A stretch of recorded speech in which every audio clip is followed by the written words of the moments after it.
দক্ষিণ চট্টগ্রামের সাতকানিয়া ও বাঁশখালীতে স্মরণকালের ভয়াবহ বন্যায় লণ্ডভণ্ড হয়ে গেছে হাজারো মানুষের স্বপ্ন।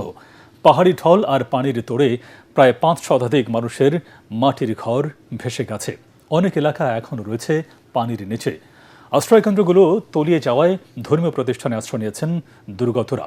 দুর্গম এলাকাগুলোতে এখনও পৌঁছায়নি পর্যাপ্ত ত্রাণ। খাবার ও সুপেয় পানির তীব্র সংকটে বানভাসী মানুষের দীর্ঘশ্বাস ভারী হয়ে উঠছে। সাতকানিয়া বাঁশখালীর এই মানবিক বিপর্যয় নিয়ে চট্টগ্রাম প্রতিনিধি ইরফানুল হকের রিপোর্ট।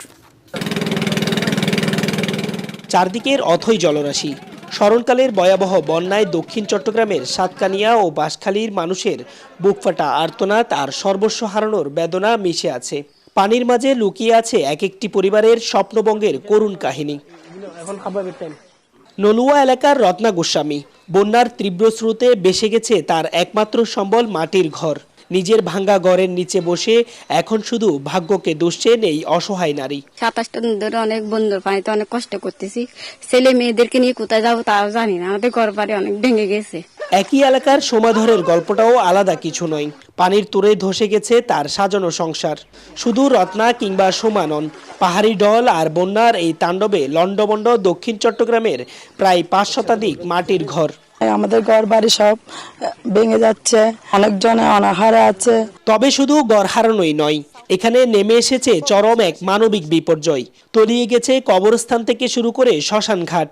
আমাদের এখানে কোনো প্রাণ সম্মানে সাহায্য সহযোগিতা আসে না কোনো কাজে। অন্যদিকে অনেক সাইক্লোন সেন্টারগুলো পানিতে তলিয়ে যাওয়ায় মাথা গুজার শেষ আশ্রয়স্থল এখন বিভিন্ন ধর্মীয় প্রতিষ্ঠান। ঘরবাড়ি হারিয়ে মানুষ যেখানে ক্ষুধার জ্বালায় কাতর, সেখানে মূল সড়ক তলিয়ে যাওয়ায় পৌঁছাচ্ছে না পর্যাপ্ত পরিমাণ ত্রাণ। নলুয়া ইউনিয়নের তালতলা বা হিন্দুপাড়ার মতো দুর্গম এলাকায় গত 5 থেকে 6 দিন মিলেছে মাত্র একবেলার রান্না করা খাবার। বড়রা কষ্ট সহ্য করলেও শিশু, বয়স্ক, গবাদি পশুর অবস্থা আরো বেশি নাজুক।